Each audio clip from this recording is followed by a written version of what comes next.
बिहार के मुजफ्फरपुर में जिस तरह से शराब का कारोबार चल रहा है ना, बिहार सरकार को अगर पता लग जाए तो तुरंत ही शराबबंदी हटा दिया जाएगा। क्योंकि चल ही कुछ इस तरह से रहा है, जैसे कोई बड़ा मॉल होता है ना, बड़ा सा दुकान, तो उसका कहीं गोदाम भी होता है। जैसे ट्रक से अगर माल आया तो ऐसा नहीं होता है कि सारा माल गोदाम गोदाम में न रख के दुकान में रख दिया जाता है, उसके लिए गोदाम होता है। तो क्या ये समझा जाए कि पूरे बिहार में जो शराब की बिक्री होता है और हो रहा है, और 1 जनवरी को जो होने वाला है, उसके लिए गोदाम के रूप में बिहार के अंदर मुजफ्फरपुर को चुना गया है। जिस तरह से मुजफ्फरपुर में शराब पकड़ा जा रहा है, कुछ ऐसा ही लग रहा है।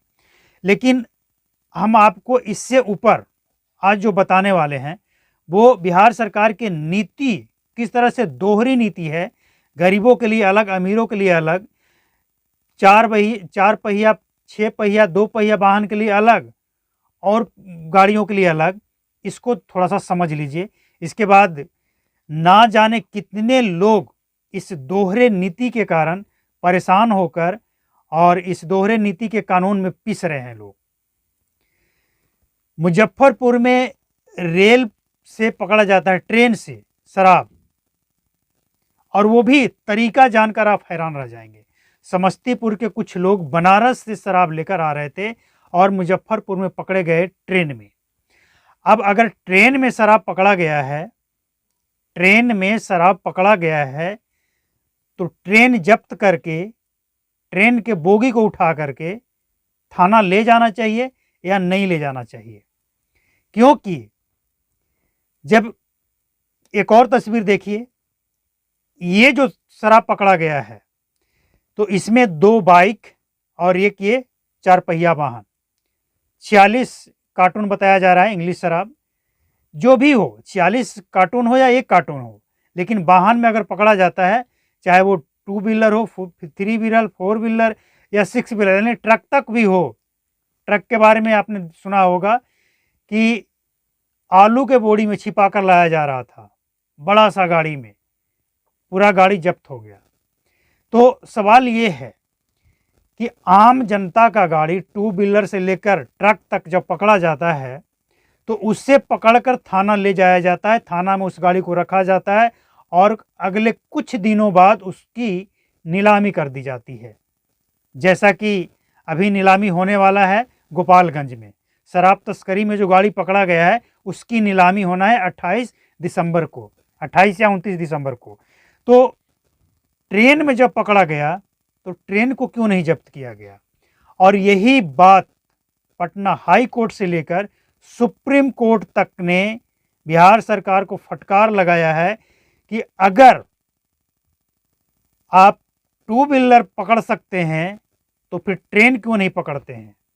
ट्रेन को भी उठाकर थाना ले जाइए। और इतना ही नहीं, कोर्ट ने यह भी कहा है कि शराबबंदी केस में गाड़ी आपको तभी पकड़ना है जब गाड़ी का मालिक और शराब तस्कर दोनों एक ही व्यक्ति हो। ऐसा ना हो कि गाड़ी किसी और का हो, शराब किसी और का हो और आप गाड़ी पकड़ कर ले जाएं और गाड़ी का मालिक परेशान हो। ऐसा बहुत सारा केस आया है, बहुत से लोगों को पटना हाई कोर्ट में जाकर शिकायत करना पड़ा है, वहां से जाकर उनको फैसला भी मिला उनके पक्ष में, यानी उनको गाड़ी भी दी गई और साथ में बिहार सरकार को, बिहार पुलिस को जुर्माना भी भरना पड़ा है।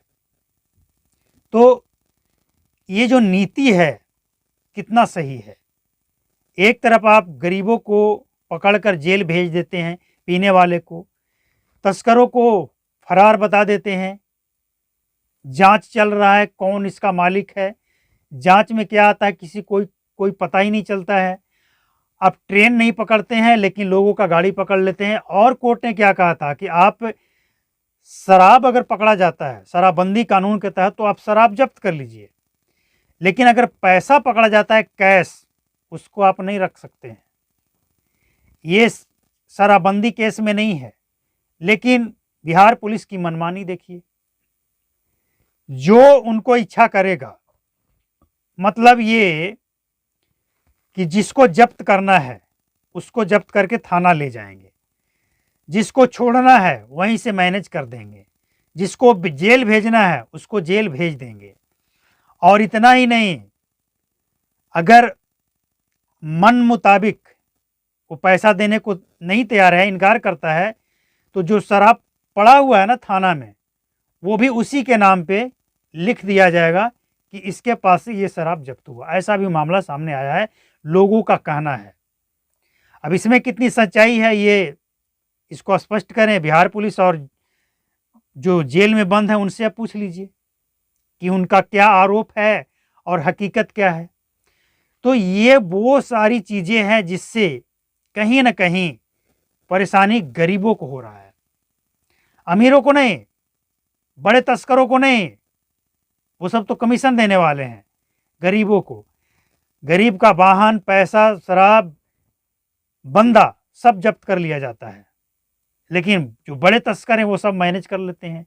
ट्रेन क्यों नहीं आप ले जाते हैं? ट्रेन ले जाइए, भारत सरकार का है तो क्या हुआ, नियम है ना। अगर आपने नियम बनाया है तो नियम, वाहन में अगर शराब पकड़ा गया तो वाहन जब्त कीजिए और उसको भी नीलाम कीजिए। तो ये दोहरी नीति बिहार में जो चल रहा है, इससे जनता परेशान है और इस परेशानी से बचने के लिए, बचाने के लिए सरकार को इस पे ध्यान तो देना पड़ेगा। और अब तो कहा यह जा रहा है कि 2025 का जो चुनाव आने वाला है, इसमें सभी पार्टियों का अलग अलग स्टैंड है। तेजस्वी यादव कह रहे हैं कि हम समीक्षा करेंगे, नीतीश कुमार समीक्षा जल्दी करें। इधर प्रशांत किशोर एक अपना अलग, बिहार में एक उनका अलग ही मुद्दा है और उनके समर्थक भी बिहार में बहुत हैं और दिन प्रतिदिन बढ़ते जा रहे हैं। देखिए, इस रिपोर्ट का मतलब ये नहीं है कि बिहार में अगर शराबबंदी पे सख्ती नहीं है तो शराबबंदी हटा दिया जाए, मेरा मतलब ये नहीं है। लेकिन जो इस कानून का दुरुपयोग हो रहा है, इस पे लगाम लगे, चाहे वो गाड़ी जब्त करने का हो, कैश जब्त करने का हो, लोगों का जेल भेजने का हो, इन सब चीज़ों का जो दुरुपयोग हो रहा है ना शराबबंदी कानून का, इस पे लगाम लगनी चाहिए। मेरा कहने का मतलब बस ये है। आगे जनता को भी ये तय करना पड़ेगा, जनता के हाथ में ही सरकार को लाना और हटाना है। लेकिन बहुत से ऐसे लोग भी हैं जो शराबबंदी के पक्ष में हैं। कुछ लोग तो गड़बड़ करने वाले होते ही हैं, करते हैं गड़बड़, लेकिन इसका मतलब ये नहीं। अब जैसे देश भर में मर्डर करने वालों के लिए सजा का प्रावधान है, लेकिन इसके बावजूद मर्डर होता है, तो इसका मतलब ये नहीं कि कानून हटा देना चाहिए। नहीं, उस कानून को और सख्ती से लागू होना चाहिए ताकि अपराधियों के अंदर खौफ हो।